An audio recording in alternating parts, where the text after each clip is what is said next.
Before the derelict property and the secret it held, Jack Thorne was a man made of ghosts. He and his 10-year-old son Leo stood before the rusted gate, a tangle of thorns and dead vines clinging to it like a shroud. Beyond it, a dirt track disappeared into 100 acres of neglected North Carolina woods, a final unwanted inheritance from a great-uncle he'd never met. To anyone else, it was worthless, a liability. But to Odin, Jack's German shepherd, it was a place of singular, obsessive importance.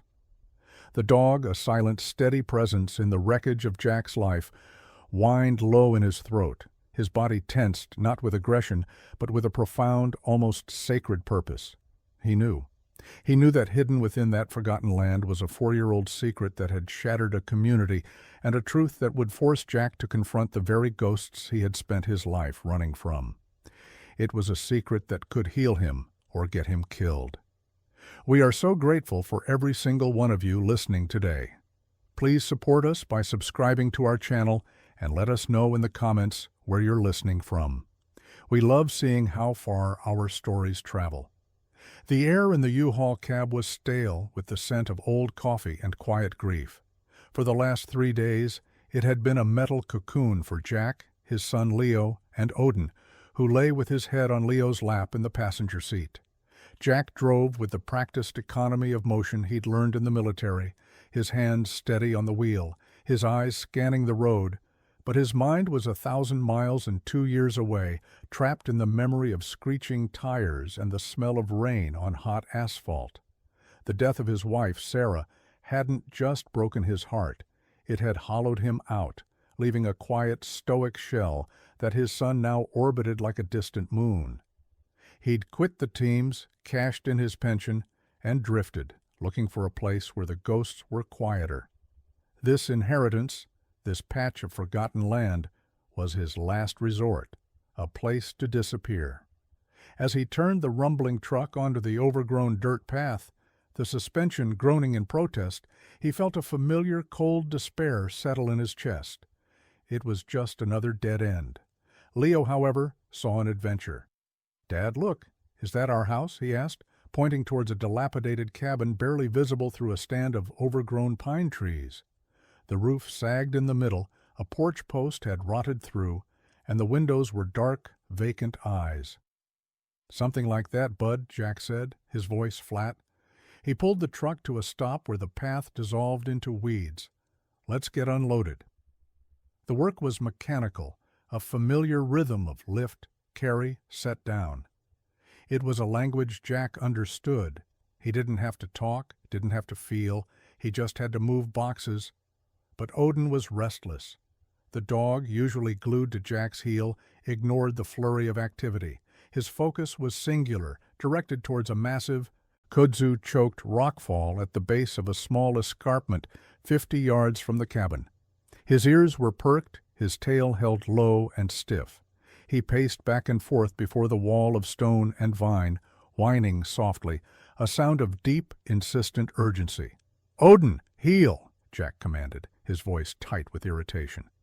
The dog glanced back, his intelligent brown eyes meeting Jack's, and then turned back to the rocks, letting out a single, sharp bark.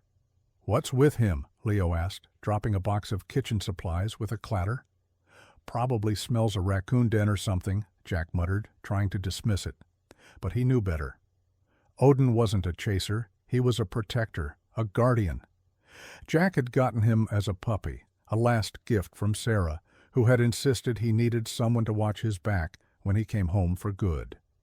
In the 2 years since she was gone, the dog had become Jack's anchor, the one living creature who seemed to understand the vast, silent emptiness inside him.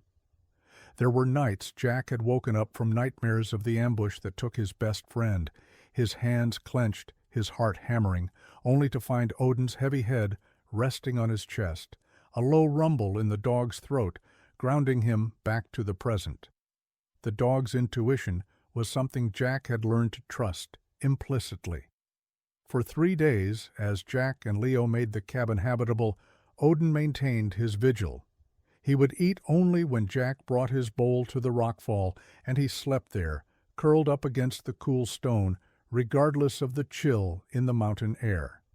The dog's strange behavior was a constant low-grade hum of anxiety beneath the surface of their hard labor. On the fourth day, the dam of Jack's apathy finally broke. He was sanding down a rough patch on the cabin floor when he saw Leo sitting by the rockfall, talking to Odin in the quiet, serious way a lonely boy talks to his only friend. The sight of his son's small back framed against that massive, unmoving wall of rock, and the equally stubborn dog, pierced through Jack's fog of grief.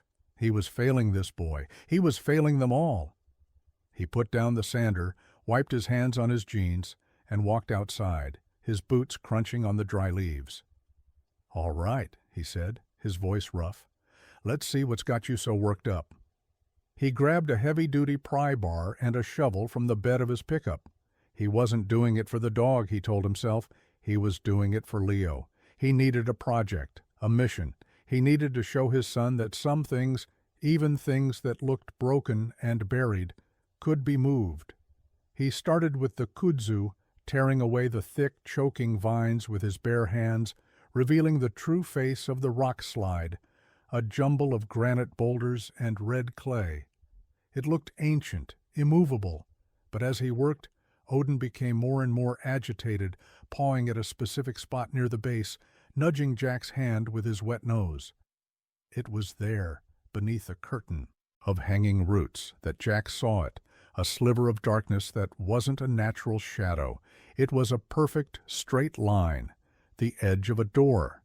The discovery sent a jolt of adrenaline through Jack, a feeling he hadn't experienced in years. It was the old instinct, the hunter's focus, snapping into place. "Leo, stand back," he said, his voice now sharp and clear.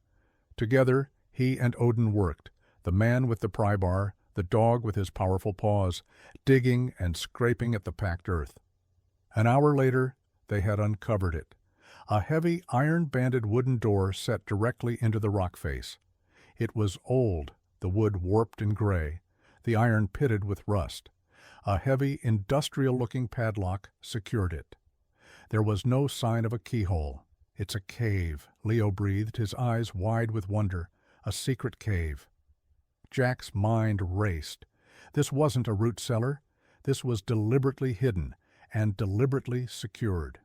He ran his fingers over the padlock. It was a combination lock, a heavy 4-dial model, rusted, almost solid. He recognized the type. It was military grade from a few decades ago. His great-uncle, the man he'd never met, had clearly wanted whatever was inside to stay inside. Using a wire brush from his toolkit, he cleaned away the worst of the rust and grime. The dials were stiff, but they moved. The question was, what was the combination? He thought back to the sparse collection of papers the lawyer had given him with the deed. There was nothing. No letters, no notes, just legal documents. He sat back on his heels, frustration gnawing at him. It was a dead end. But then he felt Odin's nose press against the back of his neck, and he looked at the door again, not as a handyman, but as a soldier. Look at the terrain, understand the objective. The door wasn't just a barrier, it was part of a system. He scanned the area around it. His eyes caught on a small, unnatural-looking rock embedded in the clay just above the doorframe. It was a different color, a lighter granite, and it was perfectly square. He pried it loose with the tip of his shovel. Tucked into the cavity behind it was a small oilskin pouch. His heart hammered against his ribs. Inside, dry and perfectly preserved, was a single, tarnished brass key and a folded piece of paper. The paper contained a series of numbers, 180414, a date, April 18th, 2014. He tried it on the lock.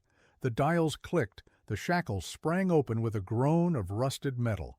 The air that drifted out from the darkness beyond was cool and ancient, smelling of damp earth and stillness. "Stay here with Odin," Jack ordered Leo, his voice leaving no room for argument.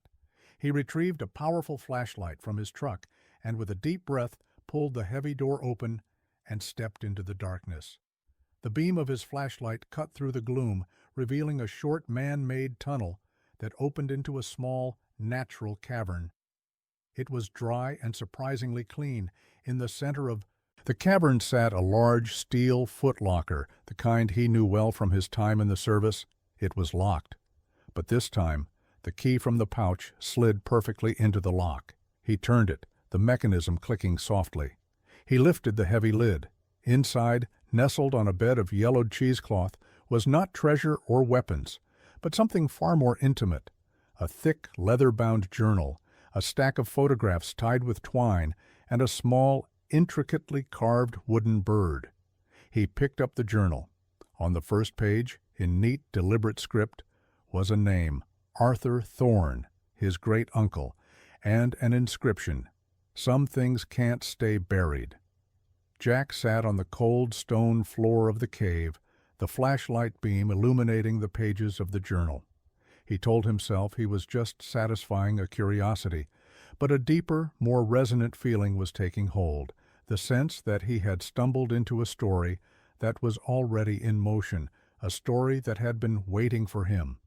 He opened the journal. The entries were dated, beginning nearly 20 years prior. Arthur wrote with the precision of an engineer, detailing his life on the property, his observations of the flora and fauna, his love for the quiet solitude of the mountains.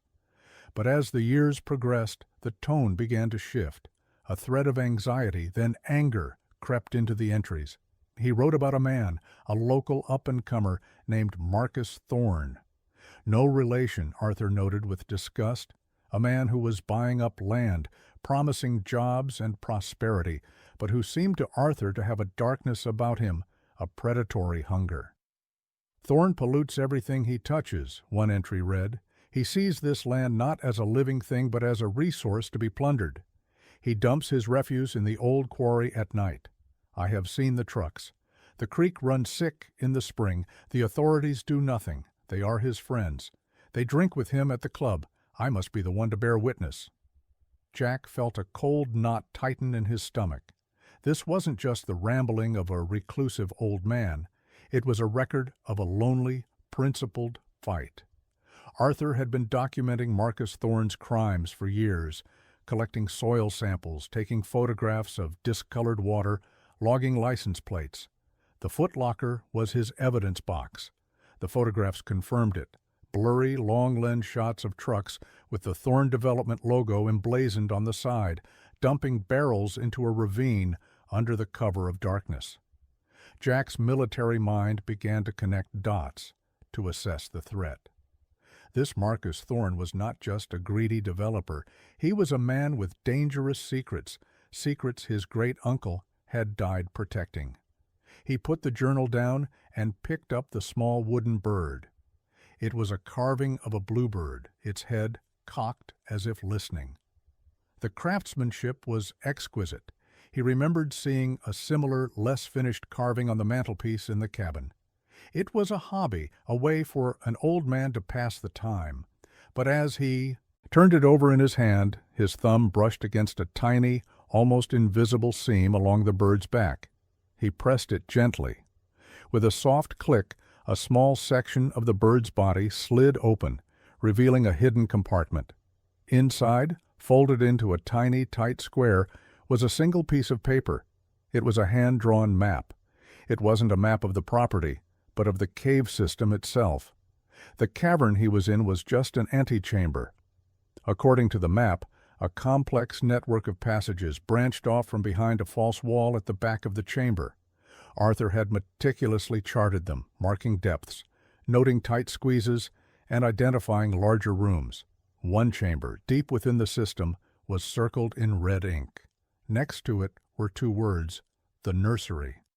What the hell was the nursery? The name sent a shiver down his spine. It felt intimate, personal, and deeply out of place in this cold, dark cave. He looked at the date on the map. It was from 4 years ago, just weeks before his great-uncle's death, which the county had ruled a heart attack. A sudden, quiet end for a man who seemed to be preparing for a war.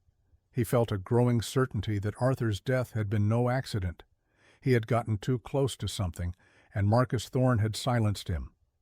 As Jack sat there in the silence of the earth, the weight of his great-uncle's mission began to settle on his shoulders.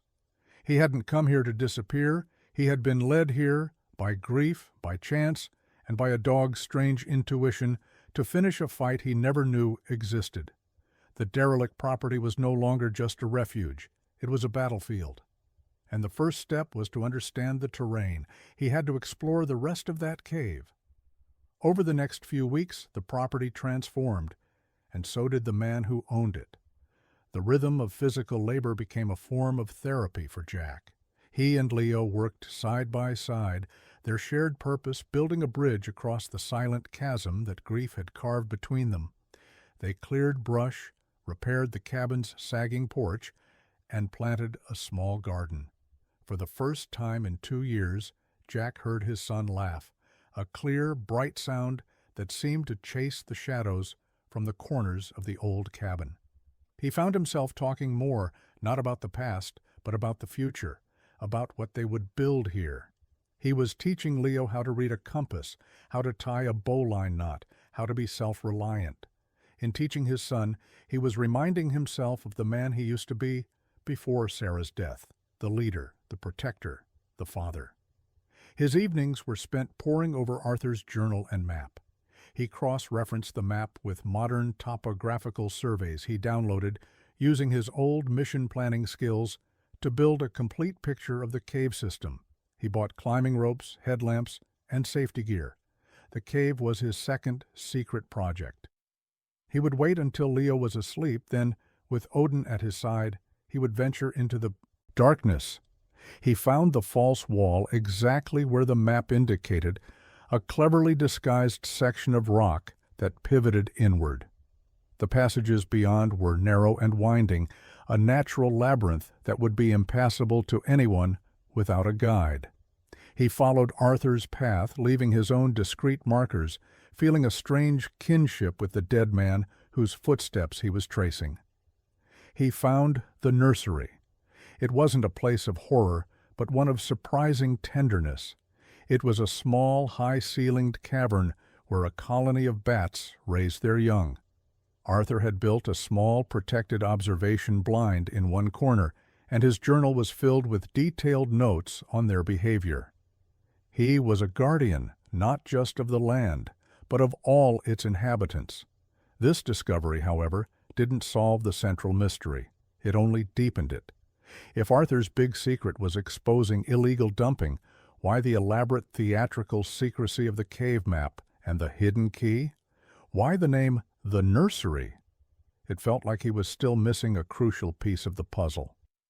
During their trips into the nearby town for supplies, Jack began to listen. He sat in the local diner, drinking coffee and saying little, letting the town's stories wash over him. It was a town with a wound that wouldn't heal.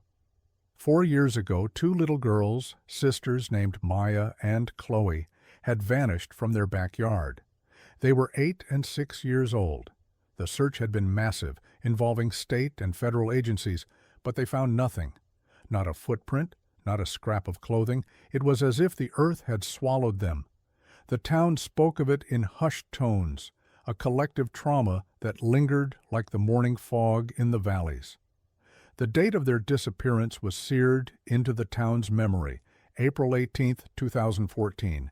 The date hit Jack like a physical blow, 18:04:14.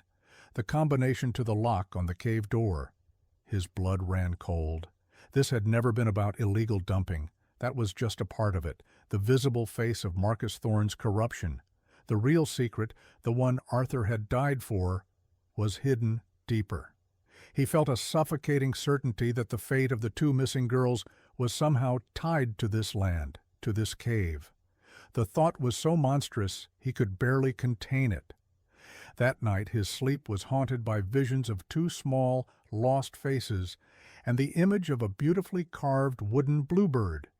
He woke up in a cold sweat, Odin's head once again on his chest, the dog's steady presence, the only thing keeping him from splintering apart. He now understood the dog's urgency. Odin hadn't smelled a raccoon. He had smelled a lingering sorrow, a profound wrongness that had soaked into the very soil of this place. The mission had changed. It was no longer about avenging a great uncle he'd never met. It was about finding those girls. The man arrived on a Tuesday morning, his silver luxury sedan crawling up the dirt track like an invasive species. He stepped out of the car, dressed in a tailored suit that looked absurdly out of place against the backdrop of the rugged woods. He was handsome, with a politician's easy smile and cold, watchful eyes. Jack knew who he was before he even introduced himself. "Marcus Thorne," the man said, extending a hand. "Thorne Development. I imagine you're Jack. Heard the old Thorne place finally had some life in it." Jack ignored the offered hand and crossed his arms, positioning himself slightly in front of Leo, who was watching from the porch. Odin, standing beside Jack, let out a low, guttural growl, the fur on his back ridged. "What do you want?" Jack asked, his voice flat. Thorne's smile didn't falter. "Straight to business. I like that. I'm here to make you an offer. This land, it's not much good for anything. Poor drainage, rocky soil. But my company is looking to expand a nature preserve we manage nearby, and this parcel is contiguous. For the sake of cleaning up the county records, I'm prepared to offer you $100,000. Cash. You and your boy could get a real fresh start somewhere nice." It was a practiced speech, smooth and reasonable. But Jack could see the lie in his eyes. He knew from the tax records that the land was assessed at less than half that. The offer was too generous, too quick. Thorne wanted this land, and he wanted it badly. "Not interested," Jack said. Thorne's eyes flickered with annoyance, but his smile remained fixed. "Look, I know what this place probably means to you, family history and all that. Let's make it $150. That's my final offer, more than fair for a patch of weeds and rocks." "The answer's no," Jack said, his voice dropping. "I'd appreciate it if you'd leave my property now." For a moment, the mask slipped. Jack saw a flash of pure, predatory anger in Thorne's eyes before it was replaced by a look of condescending pity. "Have it your way," Thorne said, turning to walk back to his car. "But this is a small town, Jack. People who stand in the way of progress tend to find themselves getting isolated. It would be a shame for the boy." He paused with his hand on the car door, his gaze drifting towards Leo. "Cute kid. Be a shame if he got lost in these big, scary woods." The threat was unmistakable, a poisoned dart wrapped in a thin veneer of concern. He got in his car, and the silver sedan disappeared down the track, leaving a cloud of dust and a cold dread hanging in the air. Jack hurried Leo inside, his mind racing. The game had changed. Thorne knew he was here, and he felt threatened. The clock was now ticking. The threat against Leo galvanized Jack, stripping away the last vestiges of his grief-numbed inertia and replacing it with a cold, clear rage. He was no longer a grieving husband. He was a father protecting his son, and a soldier with an enemy in his sights. That night, after making sure Leo was sound asleep, he went back to the footlocker in the cave, his purpose now razor sharp. He wasn't just looking for clues, he was looking for a weapon. He emptied the contents, examining every item again under the harsh glare of his lantern. He reread every page of the journal, searching for a name, a location, anything that would give him leverage. He found nothing new. Frustrated, he started to pack the items back into the trunk, but as he picked up the stack of photographs of the illegal dumping, the twine holding them together snapped. The photos scattered across the floor. As he gathered them, one photograph slid underneath the cheesecloth lining at the bottom of the trunk. He reached under to retrieve it, and his fingers brushed against something hard and flat.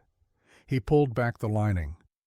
Tucked into a false bottom he hadn't noticed before was a thin manila envelope. His breath caught in his throat. Inside was a second, smaller journal, Arthur's private log, and a single newspaper clipping. The clipping was from a 2-year-old edition of the Raleigh News and Observer.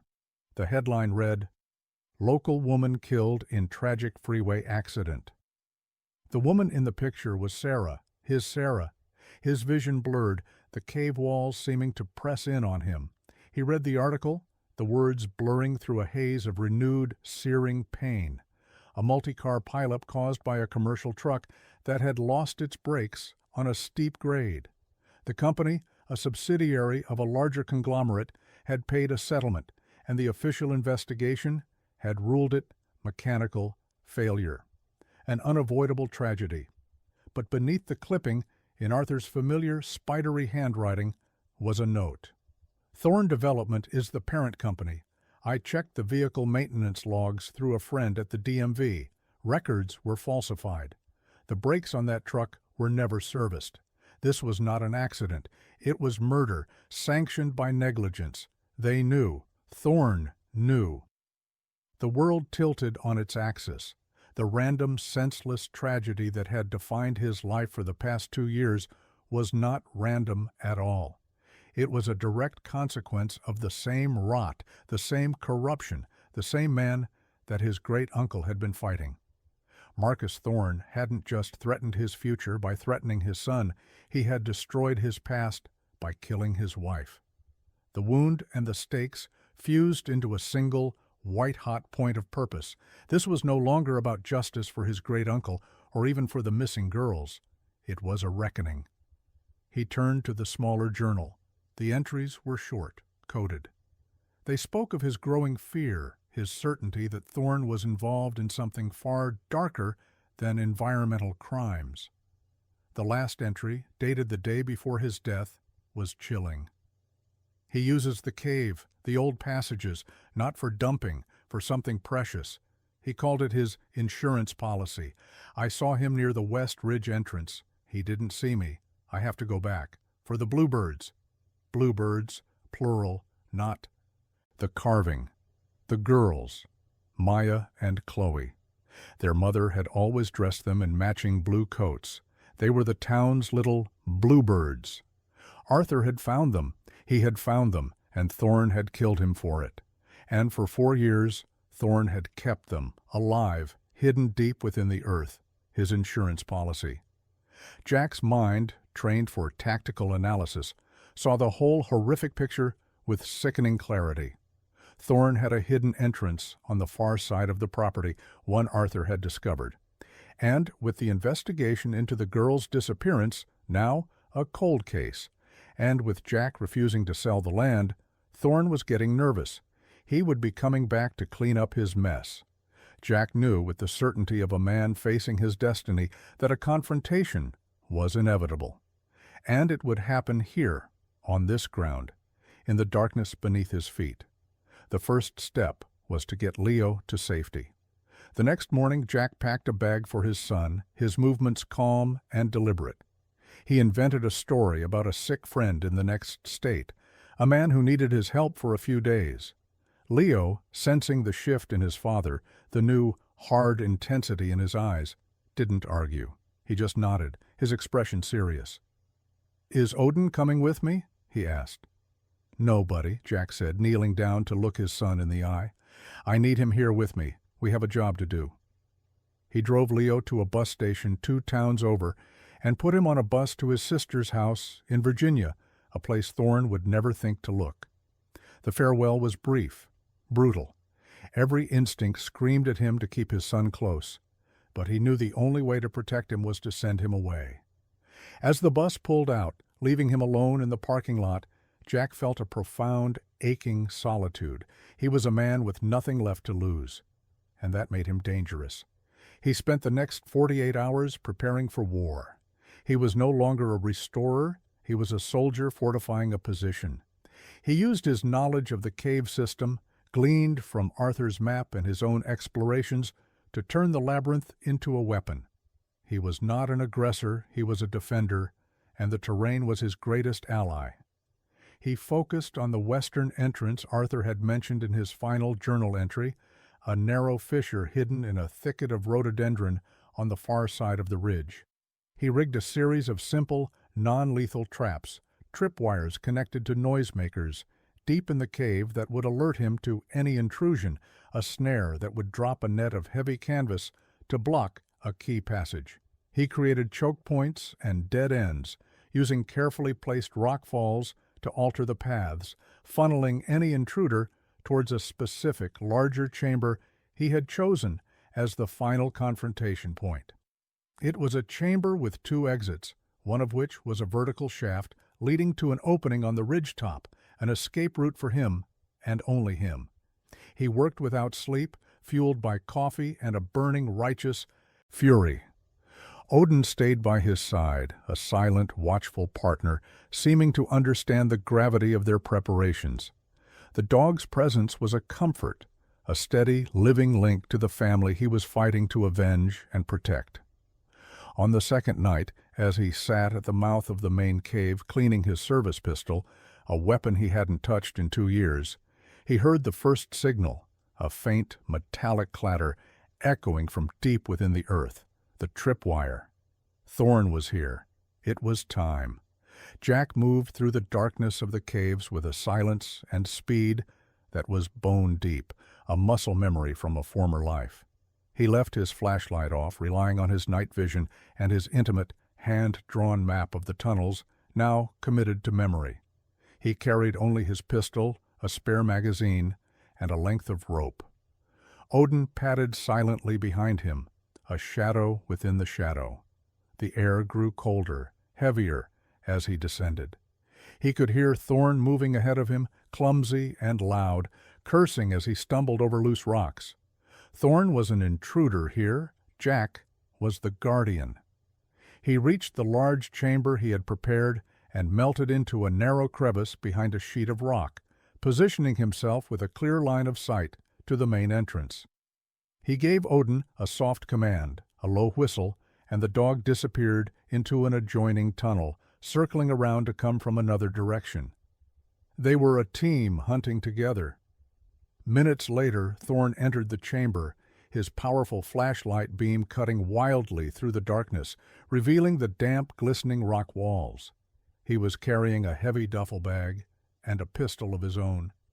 He looked agitated, his handsome face twisted into a mask of frustration and rage. He was clearly looking for something, heading towards a far corner of the chamber that Jack hadn't explored, a section that wasn't on Arthur's map. Thorn stopped before a section of wall that looked solid. He pulled a small remote from his pocket and pressed a button. With a low hydraulic hiss, a section of the rock wall slid sideways, revealing a hidden, climate-controlled room. The secret within the secret. Jack's heart hammered against his ribs. The stench that wafted out was one of stale air, disinfectant, and fear. "All right, you two," Thorn's voice echoed in the chamber, falsely cheerful. "Time to go? We're taking a little trip." From his hiding place, Jack could just see inside. 2 small, pale figures were huddled on a cot, Maya and Chloe. They were thin and pale, their hair long and matted, but they were alive. A wave of relief so powerful it almost buckled his knees washed over him, immediately followed by a surge of pure, cold fury. "I said move!" Thorn snapped, his voice turning vicious. He grabbed the older girl Maya by the arm, pulling her roughly to her feet. That was when Jack stepped out of the shadows. "Let her go, Thorn!" Thorn spun around, his face a mask of shock and disbelief. He raised his pistol, the flashlight beam blinding Jack for a second. "You?" he snarled. "How?" "You killed my wife," Jack said, his voice quiet, devoid of emotion. He let the words hang in the dead air. "You left her to die on the side of the road because you were too cheap to fix the brakes on your truck." Thoreau's composure shattered. "That was an accident. Business." "And these girls?" Jack countered, his own pistol steady in his hand. "Are they just business too? An insurance policy?" Thorn laughed, a harsh, ugly sound. "They were my key to everything. Their father, the senator, was about to launch an investigation into my federal contracts. But a man whose children are missing, he loses focus. He becomes malleable." He shoved Maya forward, using her as a shield. "Now drop the gun, or the girl dies right here, and then her sister." Jack stood frozen. He was tactically compromised. Thorn had a human shield, and Jack couldn't risk a shot. He saw Thorn's finger tighten on the trigger, a cruel smile spreading across his face. It was over. He had failed. But in that split second of horrifying stillness, a black shape exploded from the darkness of an adjoining tunnel. Odin hit Thorn with the full force of his 90-pound body, a freight train of muscle and loyal fury. The dog's jaws locked onto Thorn's gun arm, the sound of crunching bone echoing sickeningly in the chamber. Thorn screamed, a high, piercing shriek of agony and surprise, his pistol clattering to the stone floor. The shot he fired went wild, ricocheting off the ceiling. Jack lunged forward, sweeping the girls behind him as he kicked the gun away. He drove his fist into Thorn's face, a single, precise blow that sent the developer crumbling to the ground. Thorn lay groaning, clutching his shattered arm as Odin stood over him, a low, menacing growl rumbling in his chest, a clear promise of what would happen if he moved. Jack knelt, his hands shaking, and gathered the two terrified, silent girls into his arms. "It's okay," he whispered, his voice thick with emotion. "You're safe now. You're going home." The aftermath was a blur of flashing lights and official voices. State police and FBI agents swarmed the property, their presence a jarring intrusion into the quiet world Jack and Leo had built.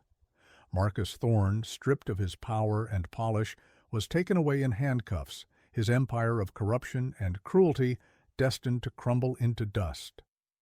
The girls, Maya and Chloe, were brought out of the cave, blinking in the daylight they hadn't seen in 4 years, and were soon enveloped in the tearful, desperate embraces of their parents. The news of their rescue, and of Jack's quiet, decisive role in it, spread like wildfire. He was no longer the town recluse. He was a hero, a title that sat uncomfortably on his shoulders. The reopened investigation into Sarah's death, bolstered by Arthur's meticulous records and Thorn's confession, confirmed what Jack already knew. It wasn't an accident. It was a choice made by a man who valued profit above human life. There was no solace in being right, but there was a quiet, profound justice.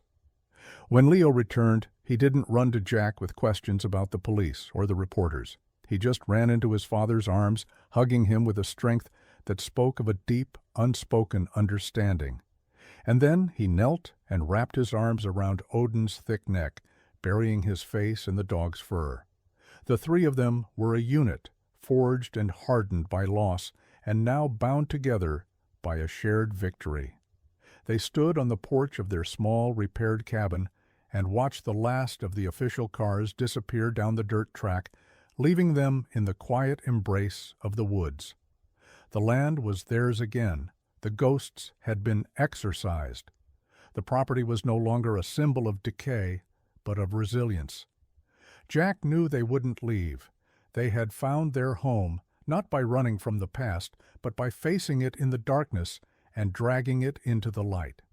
He would use the resources that would inevitably come from Thorn's downfall to honor the sacrifices made. He would create a foundation, a legacy.